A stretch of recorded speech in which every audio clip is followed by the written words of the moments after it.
You know, a lot of people want to know what Jesus' life was before he started his public ministry.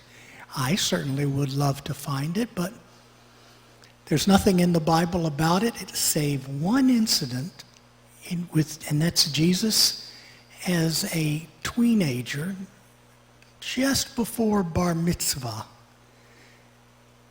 going to the temple and talking with the priests.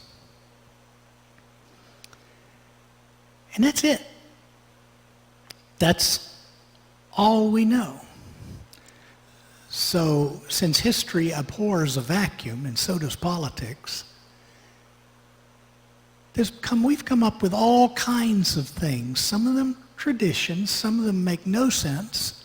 Some of them, well, I'm going to share one with you today. Thank you for joining me. I hope you're having a God-blessed day. And I pray that you will escape the heat that we have going on.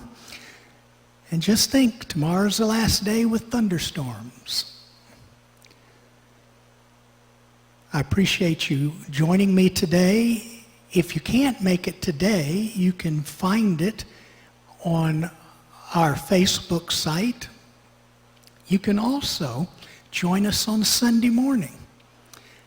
Come in here or stream or look up and stream the services, including this one, the Sunday morning one.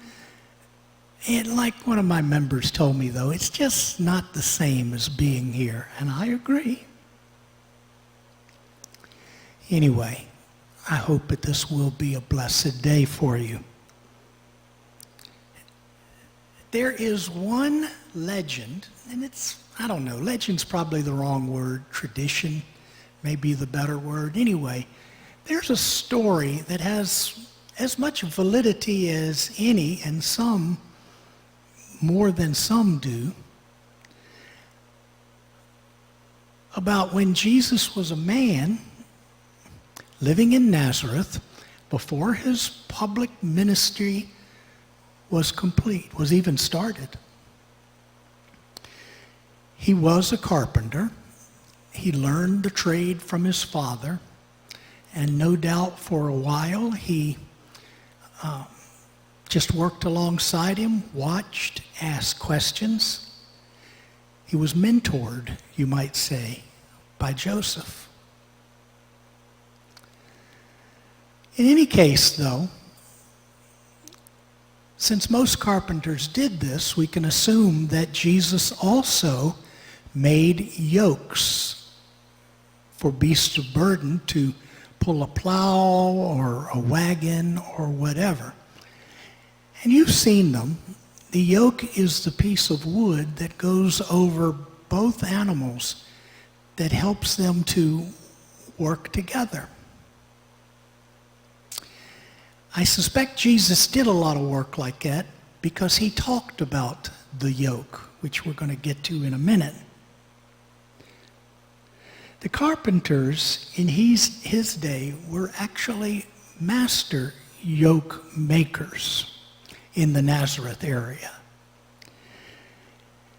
And those who made them were no doubt popular people coming from miles around.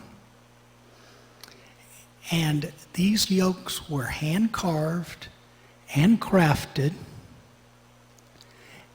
and extra care had to be made because they would chafe the animals' necks and shoulders. And so you had to take considerable time, if you were making one, to measure the team, to measure their height, their width, the space between them, the size of their shoulders. And within a week, this yoke would be finished. And when the person who ordered it up came back, he brought the two animals who would use it so that the carpenter could once again put it on the shoulders of the animals and chip away at it, carve a little, make it smooth. and exactly the right size. So this was what the farmers used to help out the beasts of burden as much as they could. Well, as I said, Jesus talked a great deal about yokes. In this most famous saying, Matthew 11, verse 30, he said, "My yoke is easy. My burden is light." Now, obviously, he's not talking about a physical yoke there. He's talking about the kind of yoke that God places on his disciples. Because, you see, disciplehood, if that's a word, discipleship, I guess, is not something that we gain instant knowledge of. We have to know how to be a disciple. Our heart directs us. The Holy Spirit, of course, implants the knowledge in our hearts. And as we go along with this, we learn what discipling is all about. Now, I don't claim to be an expert in it, but I do live in the Disciples of Christ Church, so we ought to know something. What Jesus is saying here is that the person who follows him, who is a servant of Christ, you can imagine it like an animal who's wearing a yoke, and it's easy to wear because it fits and stays in place. God's burden is light.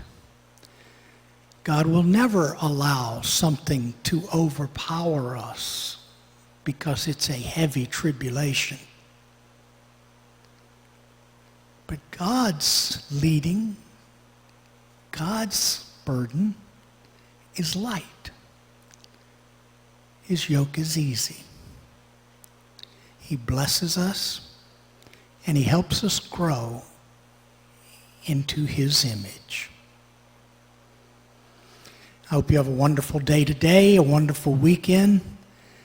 Have a blessed July 4th.